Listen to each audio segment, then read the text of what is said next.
Bonjour. Aujourd'hui, nous allons voir les structures et les classes dans le langage de programmation Swift.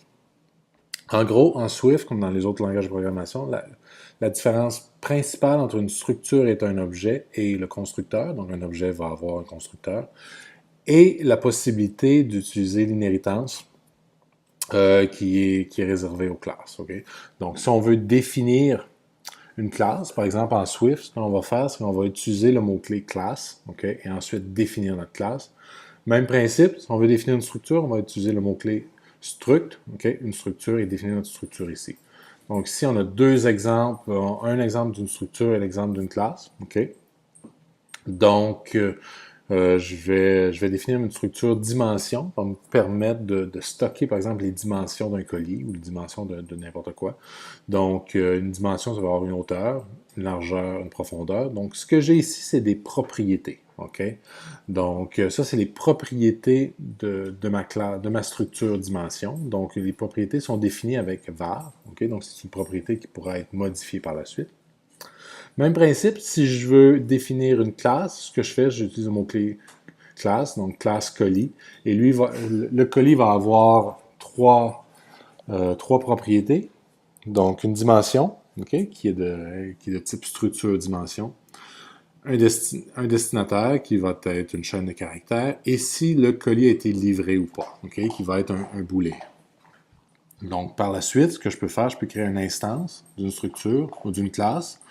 Donc, on peut créer cette instance-là, encore là, comme on définit une variable ou une constante habituellement. Donc, je vais dire ici, let dimension est égal à une nouvelle instance de la structure dimension. Et si je fais let colis, ça crée une nouvelle instance de la classe colis. Et on voit ici dans la console que ça m'a créé un objet dimension qui a une hauteur de 0, largeur 0, profondeur 0, qui sont les valeurs de base qui étaient définies dans ma structure. Et même chose pour mon objet. Donc, les dimensions sont à 0, le destinataire est vide et la propriété livrée est à false, donc, puisque c'est les valeurs par défaut pour mon colis. La première chose que l'on peut faire avec une classe ou une structure, c'est d'accéder aux propriétés. Okay? Donc, par exemple ici, j'ai ma variable dimension, ma structure dimension, donc je peux accéder à la hauteur avec la notation point. Okay? Donc, la hauteur de la variable dimension est dimension point hauteur. Donc, on voit, c'est le 0 ici qui est affiché. Même chose, je peux accéder à la variable dimension de mon colis ainsi qu'à sa hauteur. Donc, je peux aller aussi creux que je veux dans ma hiérarchie d'objets si je le désire. Donc, la hauteur du colis est colis.dimension.hauteur. Okay, donc, il est ici 0.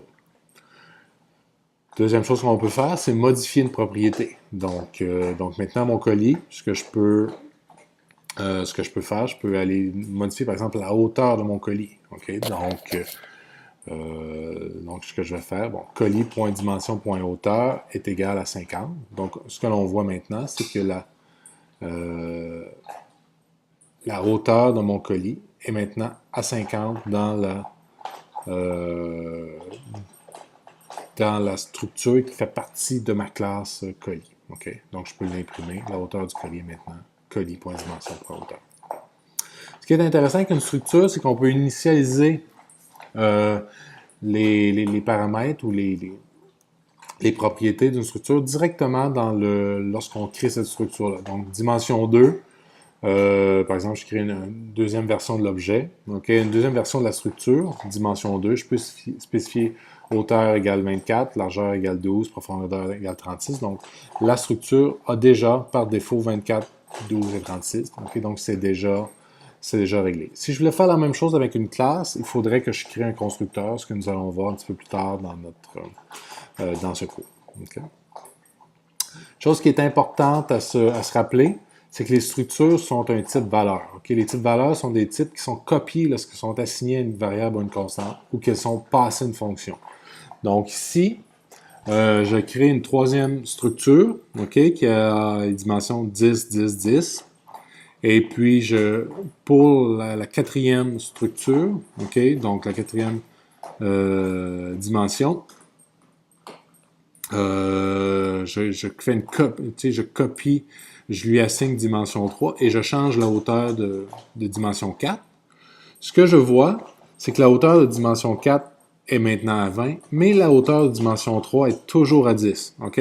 Donc, ce qu'il faut se rappeler, c'est lorsque je copie, lorsque j'assigne une structure à une autre structure, elle est copiée. OK? C'est une copie de la structure qui est assignée à la variable. Ce n'est pas le même, la même structure. Donc, les dimensions par la suite restent les mêmes.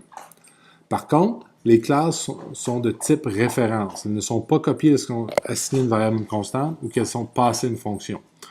Donc, si je crée un deuxième colis, OK, donc deuxième colis, je crée un nouveau colis, je spécifie quel est le destinataire de ce colis-là, donc disons un colis pour U Ottawa.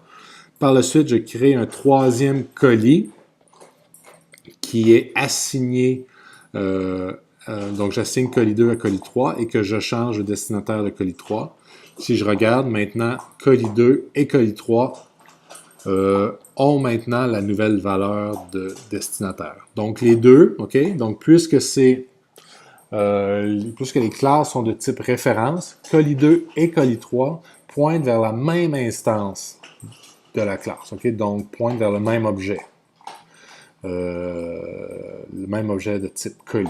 Okay? Donc, il faut se rappeler, les structures sont de type valeur, tandis que les classes sont de type référence.